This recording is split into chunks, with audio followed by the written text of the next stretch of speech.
Let's just start with our data. So let me share my screen. Is it visible? Yes, ma'am. All right. So today we are going to learn a lot about identifiers, variables, and a lot of other things as well. So let's continue with this. So let me start from the current slide. All right. So the very first question is that what are identifiers, right? What are identifiers? So identifiers are basically anything that is used to identify something. For example in any language है ना, चाहे आप जावा use करो या C++, या फिर जावा script use करो, है ना, हर एक लैंग्वेज में ना हम लोग क्या करते हैं, फंक्शंस बनाते हैं, है ना. वी डोंट नो कि अभी फिलहाल के फंक्शंस क्या हैं, बट कुछ है जो चीज हम लोग क्रिएट करने वाले हैं इन फ्यूचर, राइट. तो फंक्शंस बनाते हैं, क्लासेस बनाते हैं, and also we make variables, है ना, वेरिएबल्स बनाते हैं. अब इन सब का ना कुछ हमें नाम रखना होता है. तो जैसे हमारे कॉलेज के टाइम पे हमें आईडी मिलती है, राइट. आईडी क्यों मिलती है? Because we want to be identified in the college, है ना. तो आईडी के अंदर वी गेट सम नंबर, जैसे कि 1 2 3 what ever your ID is. तो उस नंबर के बेसिस पर हम आइडेंटिफाई होते हैं, बिकॉज ऑब्वियसली कॉलेज में सेम नाम से पूरा पूरा नाम सेम हो, ऐसा भी केस जो है वो आ सकता है. तो names are not used as identifier, rather we are given some IDs, और उन IDs के बेसिस पर हम लोग एग्जाम के अंदर एकदम IDs के बेसिस पर एग्जाम के अंदर बैठते हैं, और उसके अकॉर्डिंगली हमारी मार्क्स जो है वो हमें मिल जाते हैं. मतलब कोई गलती होने के चांसेस जो है वो कम हो जाते हैं. तो आइडेंटिफायर्स का मतलब क्या हुआ? आइडेंटिफायर्स का मतलब हुआ something that is used to identify something, some name, right? Some name that is used to identify something. तो किसको आइडेंटिफाई करते हैं आइडेंटिफायर्स? वेरिएबल्स को आइडेंटिफाई कर सकते हैं, फंक्शंस को आइडेंटिफाई कर सकते हैं, क्लासेस को, and many more other things also, right. So this is Yes, the ma'am. Definition of identifiers. मतलब किसी का भी नाम जो बेसिकली उस पर्टिकुलर चीज को आइडेंटिफाई करने के लिए यूज होगा. All right. Now the second thing is variable, right. कि वेरिएबल क्या है? तो अब क्या होता है कि हमारे पास जो भी प्रोग्राम हम लिखते हैं उसके अंदर ना we have a lot of data, right. हमारे पास Yes, बहुत ma'am. सारा टेक्सचुअल डेटा होता है, राइट. टेक्सचुअल डेटा होता है जिसके अंदर आपके अल्फाबेट्स होते हैं, नंबर्स होते हैं, right. And many other things are there. So textual data होता है. अब इस textual data को we want to store somewhere. Why do we want to store it? Because somehow we want to process it and we want to get some information out of it, or we just want to print it out on the web page. होता है ना कि web page के अंदर आपने देखा होगा कि अगर फ्लिपकार्ट की वेबसाइट है सपोज, तो वहां पर एक शू की फोटो है ना, सपोज एक शू की फोटो है, तो उसके अंदर ना कुछ प्राइस लिखा हुआ कि भाई ये कितने रुपए का है. तो सपोज $129 का है, या फिर ₹129 का है, वट एवर, राइट. तो ये जो Yes, इंफॉर्मेशन है, ये जो डेटा है, इसे हमें कहीं ना कहीं तो स्टोर करके रखना पड़ेगा. Then only will be able to print it out here. So to yes, store ma'am. Such kind of data, what we use is basically variable, है ना. तो हम स्टोर Okay. करने के लिए किसका यूज करते हैं? वेरिएबल का. तो वेरिएबल्स हैं क्या? वेरिएबल्स किसी भी मेमोरी लोकेशन का नाम है, राइट. वेरिएबल्स क्या है? Variables are identifiers of some memory location, जिसके अंदर आप क्या स्टोर कराओगे? कुछ डेटा स्टोर कराओगे. तो आपने सपोज ये मेमोरी लोकेशन है. मेमोरी क्या होता है? मेमोरी बेसिकली डेटा को स्टोर करने के लिए जो जगह हम यूज करते हैं उसको हम मेमोरी Hmm. कहते हैं, right. So suppose this is our memory location, और इसके अंदर मैंने 129 स्टोर करा दिया. अब ऐसा है कि ये जो 129 है, तो इसका एग्जाम्पल लेते हैं कि फ्लिपकार्ट का ये पेज था, इसमें ये वाला शू यहाँ पे डिस्प्ले हुआ था और 129 यहाँ पे लिखा हुआ था. अब क्या हुआ कि हमने इसे क्लिक किया, ठीक है, हमने इसे क्लिक किया तो एक नया पेज खुला, जिसमें सिर्फ और सिर्फ, तो पहले तो मल्टीपल प्रोडक्ट्स की इंफॉर्मेशन यहाँ पे आ रही थी, लेकिन जब हमने इसे Hmm. क्लिक किया तो अब क्या हुआ कि ये शू यहाँ पे दिखने लग गया, और जो 129 जो इसका रेट था वो फिर से डिस्प्ले हो रहा है. अब क्या होता है Hmm. कि इसका मतलब है कि आप इस पर्टिकुलर डेटा को मल्टीपल टाइम्स यूज करना चाह रहे हो, कर रहे हो, Hmm. राइट. कि 129 यहाँ पर भी यूज कर रहे थे, अब मैं 129 को यहाँ पर भी यूज कर रही हूँ. इसका मतलब है मल्टीपल पेजेस के अंदर, this was page number 1, of our website and then this is our page number 2, right? मतलब मैं multiple pages के अंदर इस website को use करने की कोशिश कर रही हूँ। तो अब अगर मैं ये काम करने की कोशिश कर रही हूँ तो अब मेरे पास क्या होना चाहिए, इस मेमोरी लोकेशन का कुछ ना कुछ नाम होना चाहिए ताकि वो यहाँ पर भी एक्सेस हो पाए, यहाँ पर भी एक्सेस हो पाए। अदरवाइज तो मुझे 2 बार 129 स्टोर कराना पड़ेगा, विच इज हाँ ऑब्वियसली समथिंग दैट मैं नहीं चाहूंगी।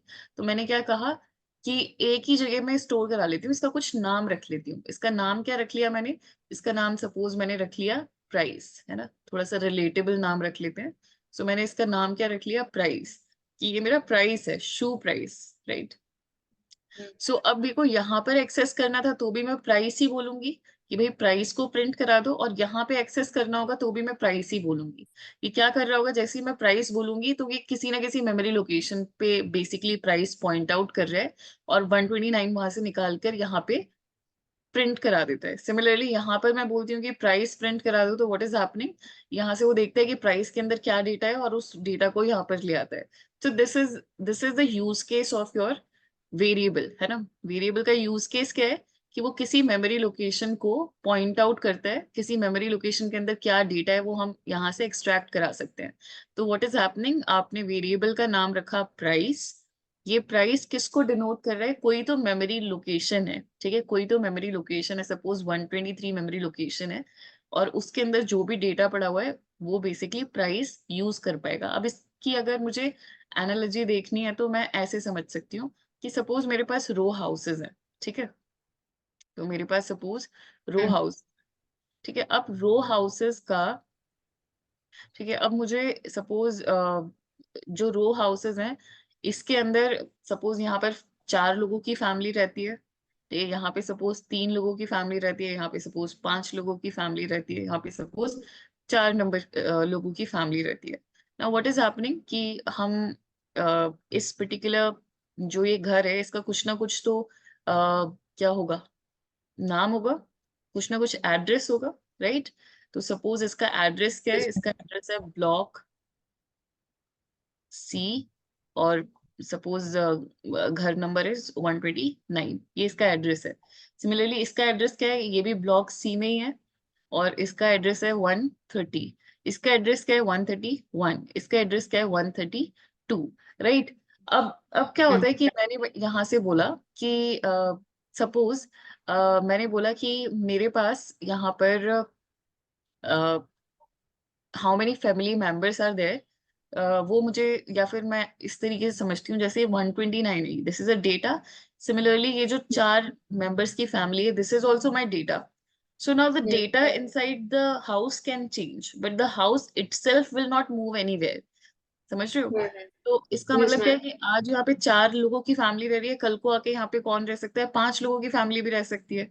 इसका मतलब the data inside this block of memory can change any time, है ना। यहाँ पे अभी 129 स्टोर था 123 मेमोरी लोकेशन में, अब इसके अंदर 130 स्टोर हो सकता है। तो that's why the name variable, है ना, इसीलिए वेरिएबल नाम रखा है इसका। क्यों, क्योंकि वेरिएबल का मतलब होता है something that can very, right. So the data inside this memory location can very. ये क्लियर है, वेरिएबल क्यों कहते हैं इनको। Yes ma'am. आपने अभी 130 स्टोर किया है, आप नेक्स्ट टाइम पे इसके अंदर एबीसी स्टोर करा सकते हो, है ना। अभी इसके अंदर लोग रह रहे हैं, कल को अगर आप चाहो तो सिर्फ सामान रख सकते हो, कोई नहीं रह रहे, है ना। मतलब अंदर का जो डेटा है that can change but the address will never change. तो प्राइस यस हमेशा 123 को ही पॉइंट करता रहेगा, the address will never change, address will always remain 123 for the price variable, but the data inside this can change. That's why this particular price is called as variable, because the value inside it can change at any time. Clear है ये point? Yes ma'am. Right, now the second thing is कि what is the convention of naming any identifier. किसी भी identifier को name करने के लिए क्या कन्वेंशन फॉलो करनी होती है। So the very first thing is कि आपको ना ए से लेके जेड तक आप कोई भी कैरेक्टर यूज कर सकते हो, राइट। उसके बाद स्मॉल ए से लेके स्मॉल जेड तक कोई भी कैरेक्टर यूज कर सकते हो, then 0 to 9 any digit you can use, underscore and then this dollar symbol. these are the these are the characters that can be used in order to name your variables or functions or classes, ठीक है। कोई भी yes identifier, किसी भी identifier को बनाने के लिए, चाहे identifier are basically the names. अब वो वेरिएबल्स के भी नेम्स हो सकते हैं, वो क्लासेस के भी नेम्स हो सकते हैं, वो फंक्शन के भी नेम्स हो सकते हैं, वो किसी के भी नाम हो सकते हैं, right. Now to name Yes, ma'am. Anything there is a certain rule, है ना। किसी भी आइडेंटिफायर के लिए सेट ऑफ रूल्स हैं। वो क्या है कि आप इन सेट ऑफ कैरेक्टर्स के अलावा कुछ यूज नहीं कर सकते हो। तो आपको ए से लेके जेड तक यूज करना है, 0 से 9, underscore and dollar. These are the symbols that these are the characters that you can use. Second thing is, अगर आपने सपोज किसी वेरिएबल का नाम रखा है फर्स्ट नंबर, ठीक है, आपने किसी वेरिएबल का नाम रखा है first and then number, which is absolutely fine. ठीक है, मतलब पूरे के पूरे कैरेक्टर्स जो हैं वो अल्फाबेट्स आपने यूज किए हैं, एब्सोल्युटली करेक्ट है। बट यहाँ पर क्या लिखा हुआ है दैट वेरिएबल्स आर, या फिर यहाँ पे वेरिएबल की जगह आप बोल सकते हो identifiers. Identifiers are case sensitive. इसका क्या मतलब होता है कि अगर आप फर्स्ट नंबर नाम का एक वेरिएबल बना रहे हो और अगर आप फर्स्ट नंबर नाम का एक वेरिएबल बना रहे हो, तो ये दोनों अलग ट्रीट होंगे, right, because they are case sensitive. तो अपर केस और लोअर केस दोनों अलग अलग तरीके से ट्रीट होते हैं। क्लियर है ये पॉइंट, Yes, ma'am. राइट। तो identifiers are case sensitive. Second thing is, use digits, alphabets, underscore and dollar symbol to name a variable or any identifier, है ना। तो आपके पास ये set of characters हैं to name any identifier. Then the third thing is that first character cannot be number. इसका मतलब क्या हुआ कि आप सोचो कि मैं अपने वेरिएबल का नाम रख दूं first and then first and then number, तो दिस इज नॉट पॉसिबल। इसका मतलब क्या है that you can not use first character as number. बाकी कुछ भी यूज कर सकते हो बट नॉट अ नंबर, है ना। तो आप अंडरस्कोर फर्स्ट नंबर कर सकते हो if you really want to start with 1। तो आप ये नाम रख सकते हो, मतलब नंबर्स बीच में आ सकते हैं but not the first character, right. Then the Yes, last ma'am. thing is, reserved words cannot be used as identifiers, है ना। What is written कि जो reserved words हैं वो हम identifiers की तरीके से use नहीं कर सकते। What it means is, reserved words are the words जो program के अंदर, जैसे JavaScript है उसने अपने लिए reserve करके रखे हुए हैं। For example, if else है ना, ये if else जो होता है वो reserved words होते हैं, मतलब इनका कुछ अलग पर्पस होता है। इसी तरीके से फंक्शन एक रिजर्व वर्ड है ना, फंक्शन का एक अलग पर्पस है, ठीक है, अलग फंक्शनैलिटी है। तो अब मैं जो अपना अब मैं जो अपना वेरिएबल बना रही हूँ उसके अंदर मैं इनको यूज नहीं कर सकती। तो कल को अगर मेरा मन हुआ कि भाई मेरे पास एक वेरिएबल है जिसका नाम फंक्शन है, तो function a is, sorry not a, function equals to 10, ऐसा कुछ मैं लिखने की कोशिश कर रही हूँ, तो जावा स्क्रिप्ट क्या बोलेगा that this is not allowed. आप अपने रिजर्व्ड वर्ड्स को to name, you cannot use them as identifiers or variables. Clear है ये point? Yes, ma'am. Right. So this is one of the things that we need to know about identifiers. अब ना एक एक चीज आती है वेरिएबल्स के बारे में that we should see by coding। वो क्या है कि सपोज मैंने एक वेरिएबल बनाया, ठीक है। तो मैंने अपना एक वेरिएबल बनाया first and then number, right, और इसके अंदर 90 स्टोर करा दिया, तो बिल्कुल सही है, ठीक है। अदरवाइज आप सेकंड कन्वेंशन क्या फॉलो कर सकते हो, फर्स्ट लिखो, उसके बाद नंबर लिख दो इक्वल्स टू 80। थर्ड एकदम, ये एकदम सही वेरिएबल्स है ना, इनमें कोई प्रॉब्लम नहीं है। थर्ड कैटेगरी आप क्या कर सकते हो कि आप डॉलर सिंबल से स्टार्ट कर लो, that is first and then number, है ना, ये भी काम कर सकते हैं, ठीक है। This is also fine. लेकिन अगर आप सोच रहे हो कि बीच में गैप डाल दो कि first number, so this is not allowed, है ना। क्योंकि वो क्या, उसको ये चीज जो स्पेस है उसके लिए, वो क्या है, उसके लिए इस स्पेस का मतलब होता है that you have started a next instruction may be. तो obviously this is not a next instruction, है ना, ये मेरे हिसाब से this was the whole number. तो इसका मतलब है स्पेस जो है आप कभी भी नेमिंग के अंदर यूज नहीं कर सकते हो। क्लियर है ये पॉइंट, Yes, ma'am. है। तो यू मतलब हैव टू, स्पेस मैं स्पेस नहीं दूंगी, मतलब बीच में। बीच में आप स्पेस नहीं दे सकते, है ना।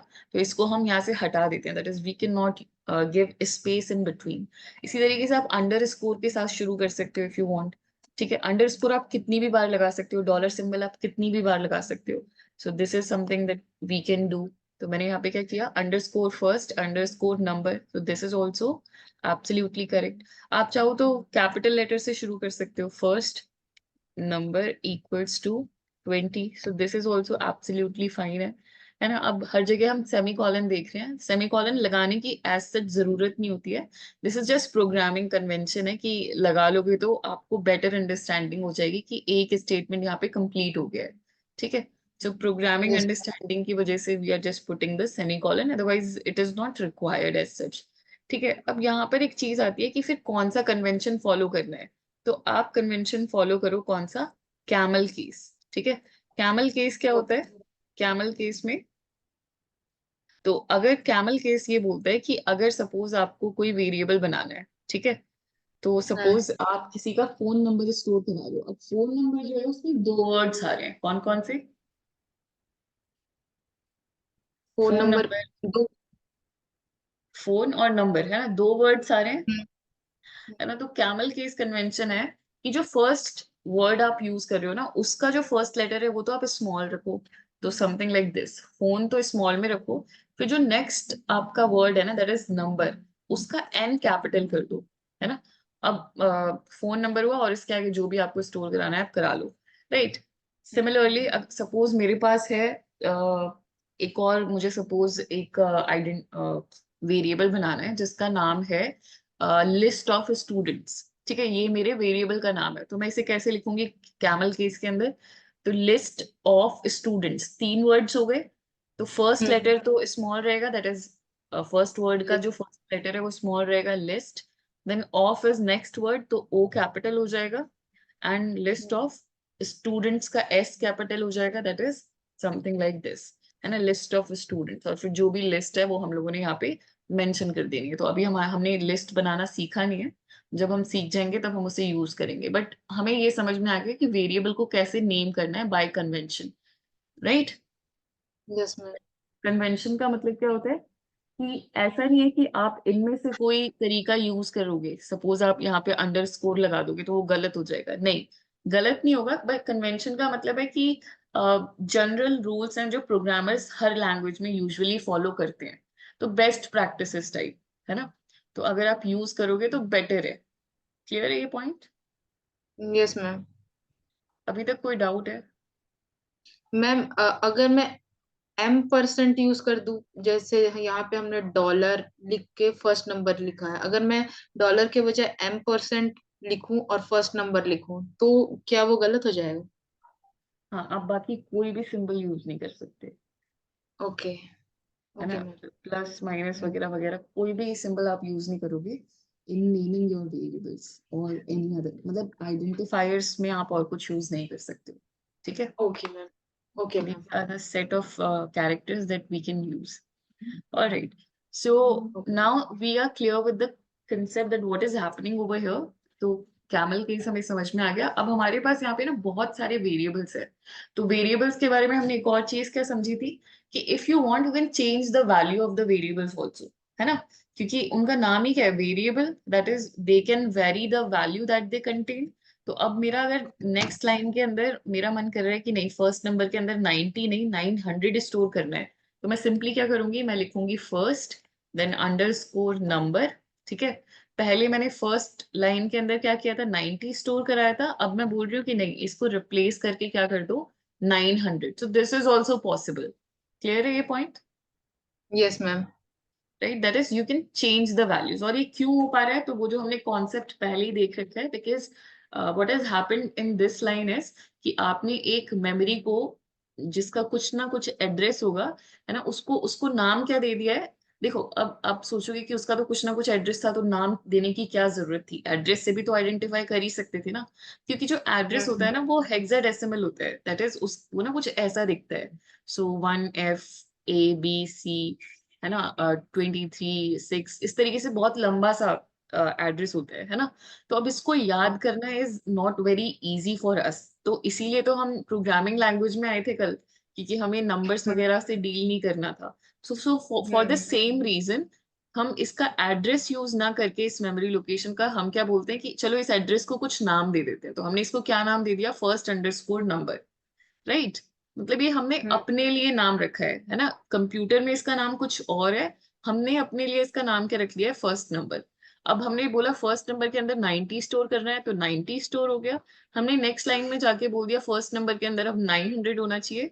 तो एड्रेस चेंज नहीं होगा, जस्ट इस वैल्यू को रिप्लेस करके यहाँ पे क्या चीज आ जाएगी, 900। क्लियर है ये पॉइंट, है ना मैम तो कि ये एक्चुअली ये एड्रेस मतलब ये जो डेटा है वो ओवरराइट हो रहा है। बिल्कुल जो अंदर का डेटा है, मतलब जो घर के अंदर के लोग हैं वो चेंज हो रहे हैं, हाँ, है ना। Okay okay. जो घर के अंदर के लोग थे वो चेंज हो रहे हैं। मतलब आप इस तरीके से समझो कि मेरे पास एक सपोज मग है ना, मग है या कप है, वट एवर।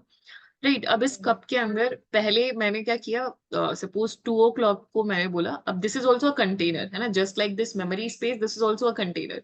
तो इस कप के अंदर मैंने क्या बोला, और इसके ऊपर ना सपोज लिखा हुआ है ABCD, ठीक है, इस कप के ऊपर लिखा हुआ है ABCD। तो इस कप के अंदर 2 बजे मैंने क्या किया कि टी पोर की और पी ली।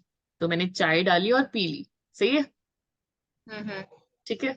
अब मैंने सपोज 5 PM को मेरा मन हुआ कि भाई थोड़ी सी कॉफी हो जाए, तो मैंने सेम कंटेनर के अंदर I am just changing the content, है ना।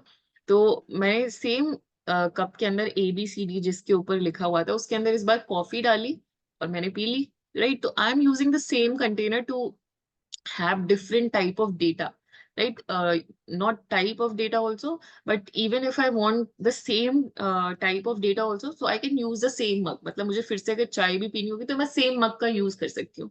Now how am I identifying कि ये सेम कप है, क्योंकि इसके ऊपर ABCD लिखा हुआ है ना। हो सकता है कि एक और दूसरा कप भी है मेरे पास जिसके ऊपर सपोज कोई फोटो लगी हुई है, तो this is how I am identifying कि मैंने कौन से कप को यूज किया है। तो सिमिलर वे यहाँ पे मैं कैसे आइडेंटिफाई करती हूँ, इस मेमोरी लोकेशन की हेल्प से, जिसका एड्रेस। मैंने कुछ नाम रख दिया है।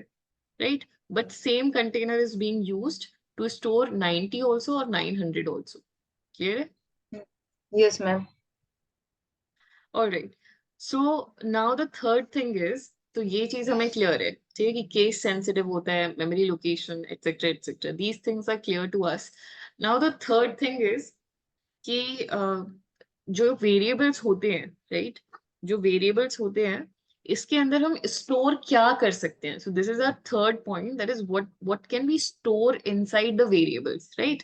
सो this is called as what are the data types that we can store inside the variable। तो डेटा टाइप्स का मतलब क्या होता है कि आप कोई तो टाइप का डेटा स्टोर कर रहे हो, जैसे अभी मुझे दिख रहा है कि this is a number, right, this is a number ना, 90 एंड 980, ये यस सब मैम। कुछ नंबर्स है, राइट। पर नंबर। हमेशा मेरे पास सेम टाइप का डेटा होगा ये तो कहीं पे नहीं लिखा हुआ। हो सकता है इन फ्यू मिनट्स मेरा डेटा चेंज हो जाए और कुछ अल्फाबेट्स टाइप का स्टोर करना पड़ जाए, राइट। क्योंकि वेबसाइट के ऊपर, क्योंकि हम जावास्क्रिप्ट वेबसाइट के लिए सीख रहे हैं, तो वेबसाइट के ऊपर तो टेक्स्ट भी होता है, नंबर्स भी होते हैं, राइट। सो हमारा जो वेरिएबल है, सो नॉट लेट, तो हमारा जो वेरिएबल है सपोज इसका नाम हम लोगों ने रख दिया सपोज टेक्स्ट, है ना। तो इसका नाम मैंने क्या रख लिया अपने वेरिएबल का, टेक्स्ट। अब मैंने पहले 123 स्टोर कराया, तो ये किस टाइप का मैंने डेटा स्टोर कराया है इस टेक्स्ट के अंदर, डेटा नंबर। का टाइप, है ना। तो ये चीज निकल कर आ रही है, डेटा टाइप, है ना, किस टाइप का data am I storing inside this. So I am saying that number store कराया है, ऑल राइट, ठीक है। अब मैंने जाके नेक्स्ट पॉइंट पे क्या बोल दिया कि नहीं 123 मत स्टोर कराओ, रादर कोई स्ट्रिंग स्टोर करानी है मुझे। तो स्ट्रिंग स्टोर करानी होती है तो डबल कोट्स या सिंगल कोट्स लगाने पड़ते हैं, है ना। And this is textual data, है ना, टेक्सचुअल डेटा। तो this is also data, but इस बार ये किस टाइप का डेटा है, या फिर this is string type of data, है ना, दिस इज स्ट्रिंग। सो इस बार मैंने क्या स्टोर करा दिया है इस वेरिएबल के अंदर, स्ट्रिंग स्टोर करा स्ट्रिंग। दिया, राइट। मतलब this is some other type of data. उसके बाद मेरा मन हुआ नहीं नहीं नहीं, स्ट्रिंग नहीं स्टोर करानी मुझे, तो इसके अंदर बुलियन वैल्यू स्टोर करानी है। Boolean means what, false and true. तो मैंने इस बार फॉल्स स्टोर करा दिया सेम डेटा के अंदर। तो इसका मतलब क्या है, that you can store different type of data in these variables, right. आप इन वेरिएबल्स के अंदर डिफरेंट टाइप ऑफ डेटा भी स्टोर करा सकते हो। तो what are the different types of data that we can store inside any variable. तो यहाँ पर आ जाते हैं डेटा टाइप्स, क्या आ जाते हैं, डेटा डेटा टाइप्स। टाइप्स। हमारे पास क्या क्या डेटा टाइप्स होते हैं इन प्रोग्रामिंग लैंग्वेज? तो आपके पास होता है एक डेटा टाइप जिसका नाम है नंबर, राइट? मतलब 123 हो यस गया या फिर 23.89 हो गया। तो इस तरीके के नंबर्स आप स्टोर करा सकते हो। दूसरा क्या होता है आपका? स्ट्रिंग। ठीक है, स्ट्रिंग। आप स्ट्रिंग स्टोर करा सकते हो। This type of data is called as string. Then boolean value store करा सकते हो, है ना? बूलियन वैल्यू स्टोर करा सकते हो, राइट? उसके बाद कुछ स्पेशल टाइप का डेटा होता है, जिस एक होता है आपका अनडिफाइंड, ठीक है, इसका मतलब भी हम समझेंगे, और एक होता है आपका नल। तो अनडिफाइंड किसी भी वेरिएबल के अंदर आप अनडिफाइंड या नल भी स्टोर करा सकते हो, राइट? इसके बाद नेक्स्ट टाइप का जो आपका डेटा होता है वो होता है सिंबल। आप सिंबल चाहो तो सिंबल स्टोर करा सकते हो, विल सी सिंबल क्या है, ठीक है? इसके बाद जो आपका नेक्स्ट टाइप का डेटा होता है वो होता है बिग इंट। अब क्या होता है, कभी कभी ना जो नंबर की जो रेंज होती है ना वो थोड़ी सी कम पड़ जाती है। That is we want to store, suppose कोई एस्ट्रोनॉमिकल वैल्यू मुझे स्टोर करानी है। अब आपको पता है एस्ट्रोनॉमिकल वैल्यूज जो होती हैं एक तो वो बहुत बड़ी होती हैं और उनमें प्रेसिजन भी मैटर करता है ना? हम ऐसा नहीं कर सकते कि पॉइंट के बाद का जो भी डेटा है, सपोज मेरे पास बहुत बड़ा कोई डेटा है ना? अब इसमें राउंड। प्रेसिजन भी मैटर करता है, मैं राउंड ऑफ भी नहीं कर सकती, है ना? And I have to store it also because I want to process this. तो इतने बड़े बड़े जो नंबर्स है ये नंबर टाइप के डेटा के अंदर हम नहीं स्टोर करा सकते। तो इनके लिए क्या आता है, इनके लिए एक बिग स्पेशल टाइप का डेटा आता है जिसे हम कहते हैं big int. Big absolute not big int. What do we call it? What do we call it? Big in it. Is it big int only? Big number. एक let me check, है ना? So what do we call it? Let us see. So comments also will see.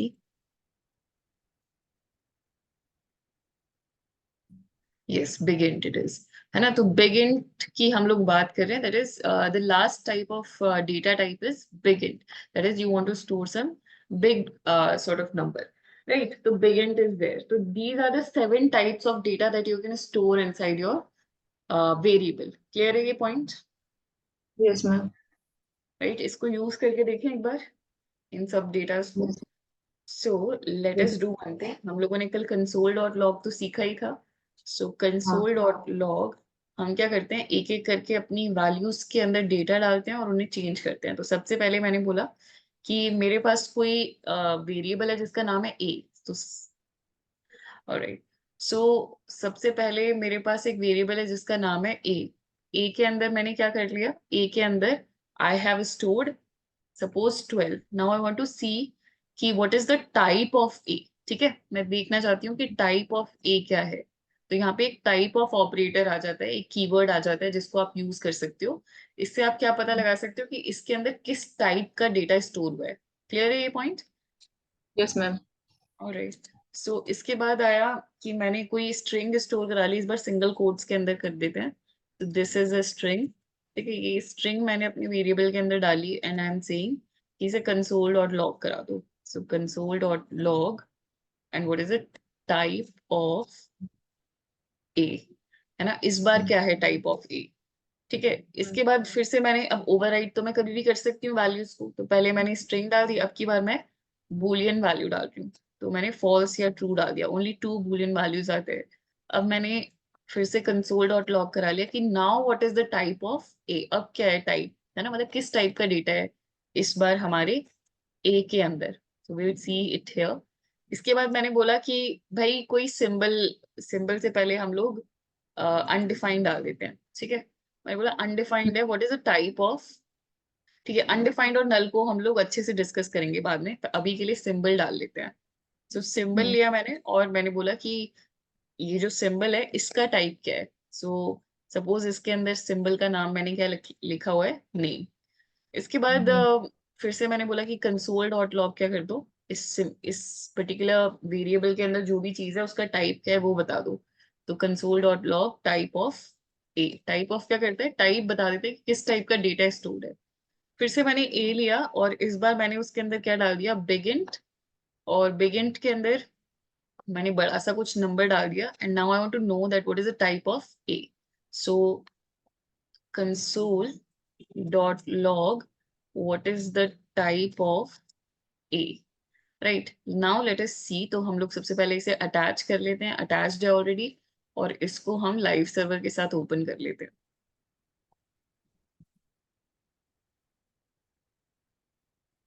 Alright so हम लोगों ने खोला अपना console, और console dot log की स्पेलिंग गलत हो गई है I guess. Let us check. हाँ, एक जगह एच लिखा गया था शायद ऊपर। सेव कर दिया हमने, और कहीं पे हुआ है कुछ हाँ। गलत? नहीं नहीं, अब कुछ नहीं है। Alright let us see. तो ये हमारे डिफरेंट डिफरेंट टाइप के जो डेटा टाइप्स हैं वो हमें दिखा रहा है, सही है। हम्म। These are different types of data that we can store inside our variables. अब दो और variables, दो और data types थे that were null and undefined, है ना। तो null का मतलब होता है कि आपके variable में इस टाइम कुछ नहीं है, राइट। अगर आप null लिख हम्म। देते हो तो इसका मतलब क्या होता है, तो इसको हम लोग अभी हटा देते हैं, एंड हटाते नहीं है। तो अगर मैं a के अंदर null डाल देती हूँ, इसका मतलब है that right now it does not carry anything, कुछ भी हम्म। नहीं है इसके अंदर। मतलब ये सिंबॉलिक मतलब है इसका, कि इसके अंदर कुछ नहीं है, ठीक है। इसका यूज केस क्या होता है वो हम समझेंगे, अभी नहीं, लेकिन थोड़ी सी लेटर क्लासेस के अंदर। एक होता है आपके पास अनडिफाइंड। अनडिफाइंड का मतलब होता है that the type of that data that A is having is undefined. अब क्या होता है ना, कि जो मेमोरी लोकेशन होती है जिसका नाम आपने ए रखा है, ठीक है, सपोज आपने किसी मेमोरी लोकेशन का नाम ए रख दिया, और आपने अभी तक कोई डेटा उसमें डाला ही नहीं है, इसका मतलब क्या है कि मैंने कुछ ऐसे कर दिया ए, ठीक है। अब मैंने ए के अंदर कोई डेटा डाला है क्या? नहीं। मतलब फर्स्ट लाइन में मैं पूछ रही हूँ, है ना, बाद में तो हम लोगों ने डाल दिया है, हाँ, लेकिन फर्स्ट लाइन में कुछ नहीं डाला है।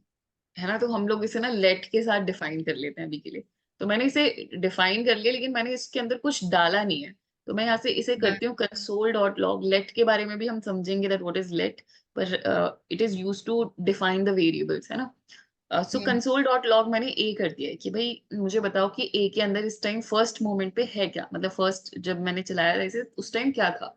तो बोल रहा है अनडिफाइंड। अभी अनडिफाइंड क्यों बोल रहा है, इसका रीजन है कि इस मोमेंट पे मैंने ए के अंदर कुछ नहीं डाला, हम्म। राइट। अब मेमोरी के हम्म। अंदर कुछ तो पड़ा होगा, मेमोरी थोड़ी आपको खाली करके दे रहा है कुछ भी, लेकिन वो उस टाइप का डेटा नहीं है जो आप एक्सपेक्ट करते हो। तो वो उस टाइम के लिए क्या समझ उसको ना इंटरप्रिटेट नहीं करता। जब तक आप उसके अंदर डेटा नहीं डालते हो ना, तब तक वो उसे एज अनडिफाइंड कंसीडर करता है। That is I don't know that what type of data is going to come into this memory location, मुझे नहीं पता। क्योंकि देखो इसका रीजन क्या है कि 12 को स्टोर करने के लिए सपोज कुछ कम बाइट्स चाहिए, है ना। स्ट्रिंग टाइप हम्म। की जो वैल्यू है वो अलग तरीके से स्टोर होती है, फॉल्स अलग तरीके से स्टोर होता है, सिंबल अलग तरीके से स्टोर होता है। अब मुझे क्या पता कि आप आगे चलकर ए के अंदर क्या स्टोर कराने वाले हो, do I know this? No.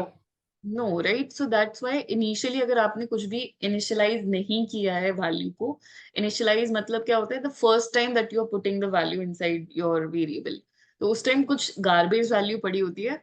तो वो बोलता है कि भाई मुझे नहीं पता कि इस टाइम आप किस टाइप की वैल्यू स्टोर कराने वाले हो, तो आई एम कीपिंग अनडिफाइंड। उस गार्बेज वैल्यू को हटा के I will keep undefined inside a, सही है। मैम, बट फिर ये नल क्यों नहीं लिया जैसे नल यानी कुछ भी नहीं। तो राइट। कंसोल डॉट लॉग ए करें तो नल क्यों नहीं आया मैम फिर? नल का ना स्पेशल मीनिंग है, ये ना ऑब्जेक्ट के साथ थोड़ा सा रिलेट होता है, तो उस स्पेशल मीनिंग की वजह से उसे हम बाद में डिस्कस करेंगे जब हम लोग ऑब्जेक्ट्स ओके। डिस्कस करेंगे ना। नल ओके का मैम। इस स्पेसिफिक मतलब क्या है कि नल का मतलब है I am not carrying anything. But जब हम टाइप चेक करेंगे ना नल का, तो देन मतलब थोड़ी सी एक दो क्लासेस रुकते हैं, फिर हम लोग इस चीज को डिस्कस करेंगे that why do we okay. Use null. Clear है? Okay. Okay ma'am. Alright. So this was all about your variables, है ना। अब हम्म। एक बार आप इसे फटाफट ट्राई करो, एंड एक सेकेंड, राइट। सो इसे एक बार फटाफट ट्राई करो, and then what we have to do is that we have to 3 minutes के बाद you have to shift to Google Meet, ठीक है। ओके। अब Google Meet कहाँ से आएगा? व्हाट्सएप पे आप लिंक भेजोगे? ऑब्वियसली मैं इसका ना पेड वर्जन खरीद लूंगी, देन हमें जरूरत नहीं पड़ा करेगी, ठीक है। कोई नहीं, ऐसे भी तो काम चल जाता है। आप पैसा क्यों खर्चा कर रहे हो? क्योंकि मुझे थोड़ी बड़ी वीडियो बनानी है इसलिए। ओके। पर मैं देखती हूँ, एक दो दिन में लेती हूँ, ठीक है। ओके। एंड टाइम क्या हो रहा है अभी? एक बार ट्राई करना काव्य, फटाफट। हाँ।